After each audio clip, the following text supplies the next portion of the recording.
அனைவருக்கும் வணக்கம்.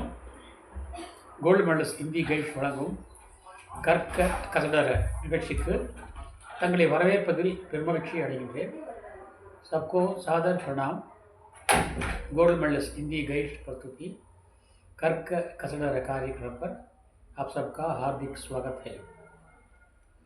हिंदी साहित्य का इतिहास इस शीर्षक पर हम गत कुछ दिनों से विचार विमर्श कर रहे हैं. इस सिलसिले में आज रीतिकाल के बारे में कुछ विचार विमर्श करने वाले हैं. रीतिकाल वो सन 1700 से 1900 तक का समय माना जाता है. मतलब 200 साल का समय माना जाता है. इस समय हमारे उत्तर भारत में स्थिति कैसी थी इसके बारे में जानकारी प्राप्त करना जरूरी है. उस समय भारत में मुसलमानों का सल्तनत धीरे धीरे गायब हो रहा था और ब्रिटिश सरकार अंदर आ रही थी और छोटे छोटे रियासतों को अपने कब्जे में कर रही थी. उस समय यह रीतिकाल का आरंभ होता है. उस समय से यानी 1700 से 1900 तक का काल रीतिकाल के नाम से विभाजन किया गया है. मैं पहले ही कह चुका हूँ कि कवि का कर्तव्य है कि प्रजा जो चाहती है, लोग जिसको सुनना चाहते हैं या देखना चाहते हैं, उस समय सुनना ही था, उसी को देना कलाकार का कर्तव्य है.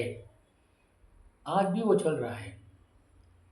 आज कौन से म्यूजिशियन लोग पसंद करते हैं उन्हीं को फिल्म में लगाना आजकल का नहीं, आजकल का नहीं, हमेशा का वो नियम हो गया है.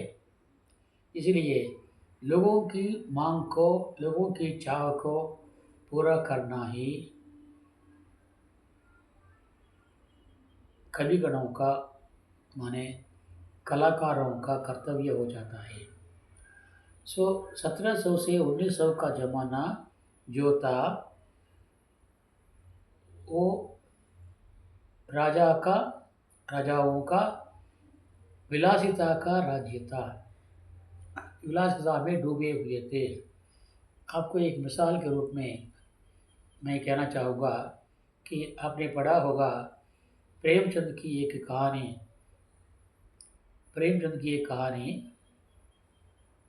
शतरंज के खिलाड़ी. शतरंज के खिलाड़ी राजा से लेकर रंक तक शतरंज खेलने में, नशे में, विलासिता में डूबे हुए थे. कंपनी का ऋण बढ़ गया. कंपनी वाले ऋण के ना देने से कब्जा करने आ गए. राजा भी कैद हो गए. लेकिन किसी को इसकी चिंता नहीं थी. किसी भी प्रजा को अपने राजा के कैद होने की चिंता नहीं थी. सब अपने अपने नशे में चूर थे. ये एक उदाहरण काफ़ी है 1700 का समय कैसा रहा होगा. तो इसलिए जैसे कि मैंने पहले ही कहा, लोग जो चाहते हैं उसी को देना कवि का कर्तव्य है, कलाकार का कर्तव्य है. यहाँ पर लोगों के पास मिले या ना मिले वो अलग बात है. लेकिन राजा के पास जाने से, उसकी तारीफ में कुछ बातें, कुछ कविताएं सुनाने से कविगणों का पेट भरता था. ये तो स्वाभाविक है. मैंने पहले कहा है, एक प्रॉब्लम है, सेव्य इरुपद वर्मयम पुलमयम. जो गरीबी में पलता है वही विद्वान होता है, वही कलाकार होता है. अमीरी में पलने वाला भी होता है, लेकिन उनमें एक दो अपवाद ये होते हैं, ज़्यादा से ज़्यादा अधिकतर कलाकार गरीबी में पाले गए होते हैं, गरीबी में ही पले हुए होते हैं. ये तो सच है. माननीय सच है, इसी को कोई टुकड़ा नहीं सकता। इसलिए अपना पेट भरने के लिए, अपने रोजगार के लिए कविगण उस समय के राजा महाराजाओं की तारीफ करते थे। वो कवि को बुलाते हैं राजा और कहते हैं कि तुम मेरी तीसरी रानी, चौथी रानी, उस समय 4-5 रानियाँ भी थी। जैसे कि रामायण में हमने देखा ना, दशरथ के 3 रानियाँ थी, है ना। इसी प्रकार मेरी 3 रानियाँ, मेरी छोटी रानी वो सुंदर है, उसकी सुंदरता का वर्णन करो। तो वर्णन करने से तुमको मैं इतना पैसा दूंगा। तो वो क्या करता है, वो उसका वर्णन करता है और इससे राजा खुश होता है और उसे वो कभी कुछ पाता है, अपना पेट भरता है। तो यहाँ पर क्या हो गया, श्रृंगारिक वर्णन का आविर्भाव हुआ। तो कविगण एक से बढ़कर एक श्रृंगार रस के काव्य रचना में डूबे हुए थे। एक से बढ़कर एक, मैं इससे बढ़कर सुंदर रूप से श्रृंगार रस के बारे में कहूँगा, तो उससे बढ़कर तो एक एक करके श्रृंगार रस के काव्यों में काव्य रचना करने में उनमें एक प्रकार का स्पर्धा हो गया, पोटी हो गया था।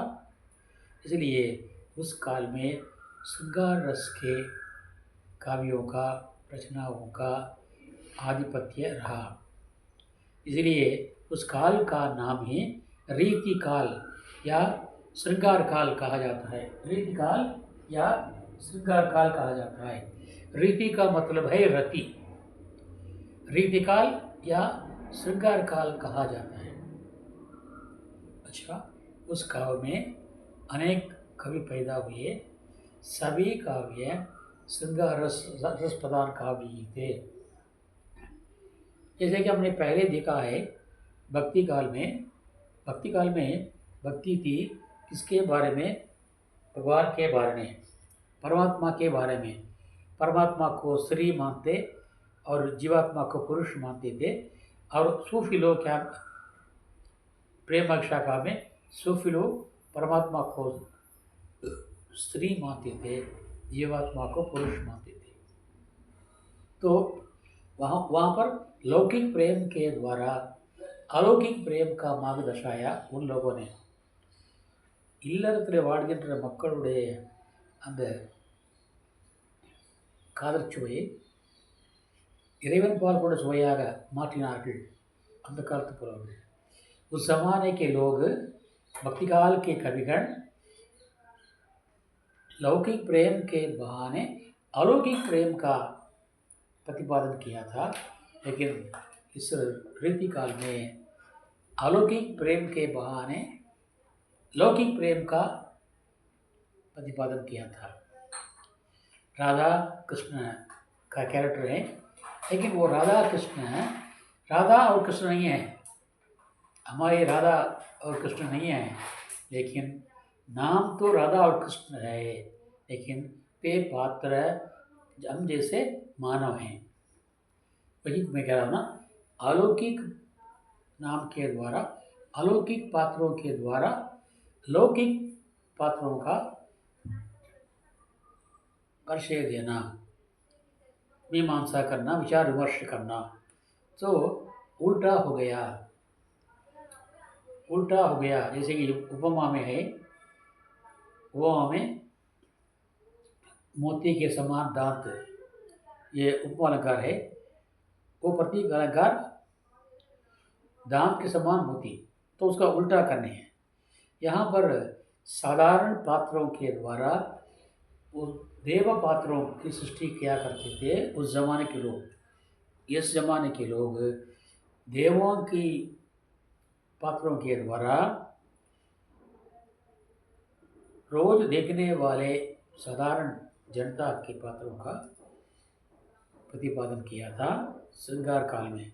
इसलिए श्रृंगार काल में एक से बढ़कर एक श्रृंगार रस पदार्थ रचनाएँ करने लगे।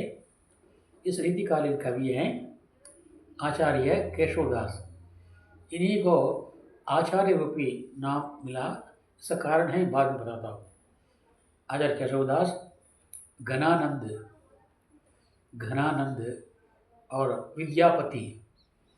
विद्यापति विद्यापति की रचनाएं अश्लील होती हैं। श्रृंगार रस में बढ़ चढ़ कर बड़े चढ़े होते हैं। श्रृंगार रस को उन्होंने अपने प्याले में भर भर के सबको पिलाया है, विद्यापति। उसके बाद रहीम। रहीम कवि ही नहीं, वे बहुत बड़े समाज सुधारक भी हैं। हमने दो पढ़ा है, रहीम के दोहे पढ़े हैं। और उसके बाद बिहारी लाल। बिहारी लाल के दोहे हम पढ़ चुके हैं, हमको मालूम है।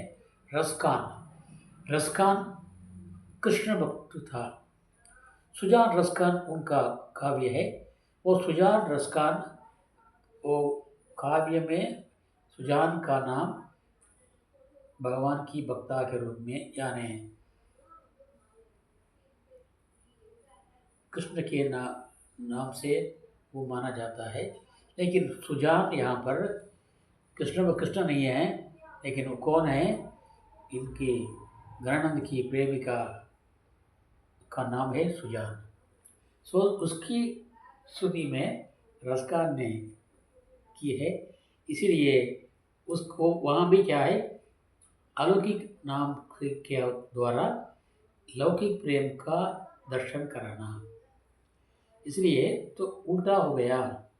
जो लौकिक प्रेम के द्वारा अलौकिक प्रेम का दर्शन था भक्ति काल में, अवृत्ति काल में अलौकिक प्रेम के वर्णन के द्वारा लौकिक प्रेम का दर्शन। जैसा कि हमने पढ़ा प्रेम मार्ग शाखा में, लैला और मजनू। लैला को परमात्मा माना और मजनू को जीवात्मा माना, लेकिन यहाँ पर राधा है और कृष्ण भी है। राधा और कृष्ण उस पुराने पात्र नहीं है। रोज हम समाज में देखने वाले पात्र हैं। इस प्रकार सब उल्टा हो गया। सो राधा और कृष्ण ये असली राधा कृष्ण नहीं थे, वे समाज में रहने वाले राधा कृष्ण थे। इसलिए यहाँ पर लौकिक प्रेम अलौकिक प्रेम बन गया। भक्ति काल में अलौकिक प्रेम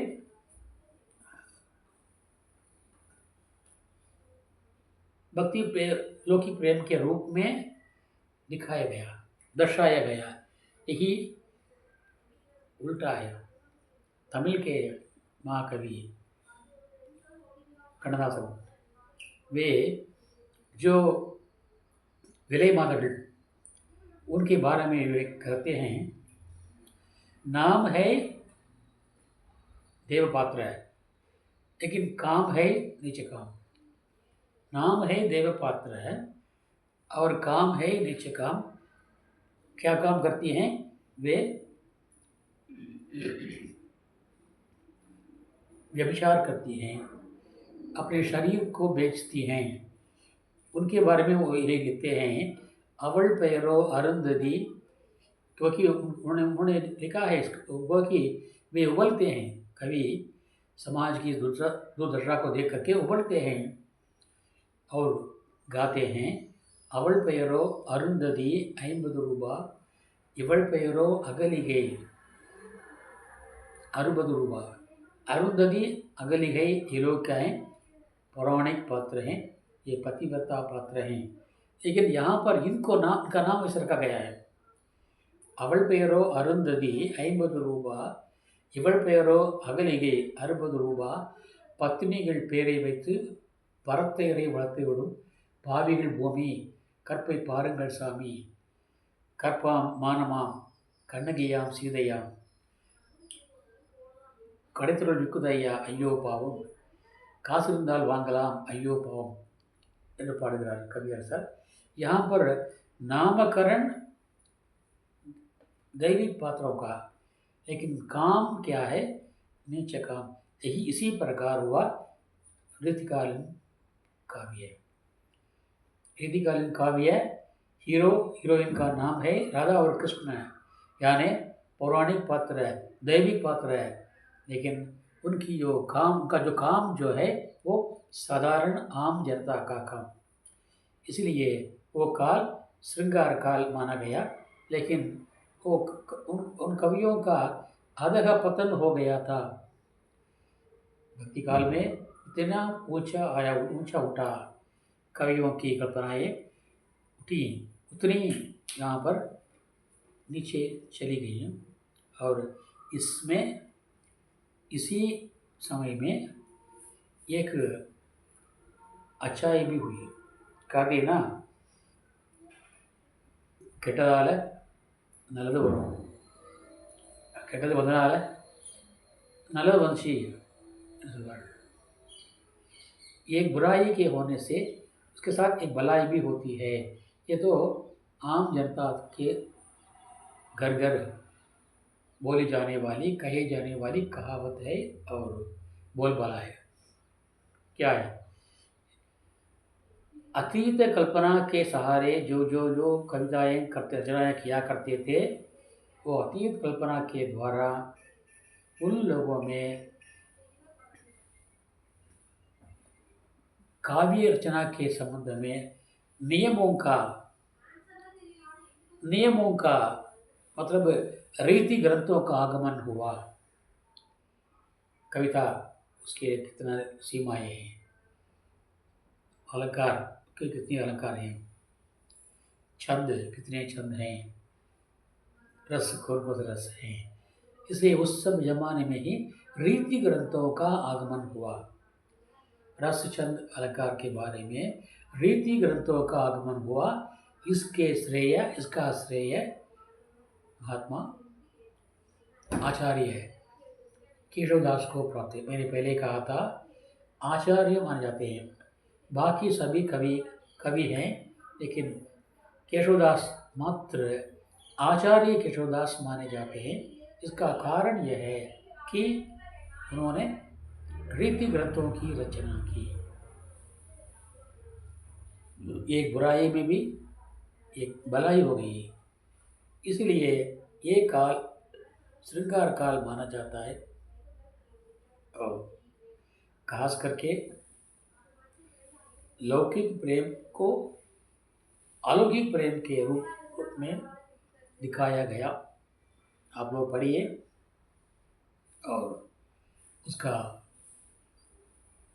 स्वाद उठाइए, क्योंकि वो उसके बारे में खुलासा कहना मुश्किल है, क्योंकि ये जो मंच जो है हमारा, ये जो मंच जो है, इस मंच में ऐसी बातों को, ये तो अश्लील बातें होती हैं, इसके बारे में विस्तार पूर्वक कहना मुश्किल है। इसलिए मैं इसको इतने मात्र से ख़त्म करना चाहता हूँ। आप उनके ग्रंथों को पढ़िए, खास करके घनानंद और विद्यापति की रचनाओं को पढ़िए, तो आपको साफ साफ मालूम हो जाएगा कि श्रृंगार रस में कितने सफल निकले उस ज़माने के कवि, श्रृंगार रस की रचनाओं में कितने महान निकले उस काल के कवि। ये इसके बारे में पूरा विश्लेषण देना नहीं चाहता, क्योंकि हमारा जो एपिसोड है वो सिखाने का है और असलियत दिखाने का है। इसलिए मैं उसके बारे में विस्तारपूर्वक बताना नहीं चाहता। आप स्वयं पढ़ लें। जैसे कि कल मैंने कहा था, आत्म अनुभव ज्ञान की जो कोई पूछे बात, जो गूंगा गुड़ खाए कहे कौन मुख स्वाद। वो गूंगा गुड़ खा गया, उसका स्वाद वो कैसे बताएगा? तो हमें क्या करना चाहिए? गुड़ का स्वाद अगर चखना हो तो हमें खाना चाहिए। इसी प्रकार इस बिहारी इस रीतिकारी काव्यों को, शास्त्रों को, वहाँ के श्रृंगार वर्णनों को पढ़ने के लिए, उसके बारे में जानने के लिए हमें स्वयं उसको, उन ग्रंथों को पढ़ना चाहिए। आप पढ़िए तो आपको विस्तारपूर्वक मालूम हो जाएगा कि उस काल के कवियों ने कितनी अश्लीलता से श्रृंगार वर्णन किया है, कितना हद से पार करके उन्होंने किया है। और आज से मैं एक नया स्तंभ शुरू करना चाहता हूँ, चिंतन। चिंतन उसका नाम होता है चिंतन। उसका नाम है आज का चिंतन, इंद्रिय सिंधने। तमिल में इसका इंद्रिय सिंधने, ये नया स्तंभ 1 मिनट के लिए मैं आपके सामने बांटना चाहता हूँ। आज का चिंतन है, क्या है? न्याय और अन्याय में क्या फर्क है? न्याय और अन्याय में क्या फर्क है? न्याय और अन्याय में क्या फर्क है? न्याय मार्ग पर चलने वाले बहुत कम हैं। इसका उत्तर है न्याय मार्ग पर चलने वाले बहुत कम हैं। अन्याय मार्ग पर चलने वाले बहुत हैं। अन्याय मार्ग पर चलने वाले बहुत अधिक हैं। न्याय मार्ग पर चलने वाले बहुत कम हैं। अन्याय मार्ग पर चलने वाले बहुत ज़्यादा हैं या अधिक हैं। न्याय जरूर कल जीतेगा। न्याय न्याय की जीत कल होगी। न्याय की जीत कल होगी, लेकिन जरूर होगी। न्याय की जीत कल होगी, जरूर होगी, लेकिन अन्याय की जीत केवल आज ही होगी। अन्याय की जीत केवल आज ही होगी। நியாயத்துக்கும் அநியாயத்துக்கும் என்ன வித்தியாசம்? நியாயமானது நியாய நேர்மையான பாதையை போகின்றவர்கள் மிக குறைவு. ஆனால் நேர்மையற்ற பாதையை போகின்றவர்கள் மிக அதிகம். நேர்மைக்கு நியாயத்துக்கு வெற்றி நாளை கண்டிப்பாக கிடைக்கும். अनीதிக்கு வெற்றி இன்று மட்டுமே கிடைக்கும், நாளை கிடைக்காது। ये आज का चिंतन है और याद कीजिए और चिंता उसके बारे में सोचिए और अपना कमेंट दीजिए। और ऐसे ही जो एपिसोड आ रहे हैं उनका समर्थन कीजिए और सब्सक्राइब कीजिए और अपने दोस्तों में बांटिए, छात्रों में बांटिए। यही मेरी आपसे सविनय प्रार्थना है। इस प्रार्थना के साथ मैं आज का ये वर्ग ख़त्म करना चाहता हूँ। अब 109 हो गया, 109 पाठ हो गया। इस पाठ का अंत अब इसी से करना चाहता हूँ और कल इसी प्रकार के नए शिष्य के साथ आधुनिक काल आपसे मिलने वाला हूँ। तब तक के लिए आपसे विदा लेने वाला आपका सेवक आर सुंदरराजन, तिरुपुर, तमिलनाडु। धन्यवाद, नंरी, धन्यवाद, नंरी। जय हिंद।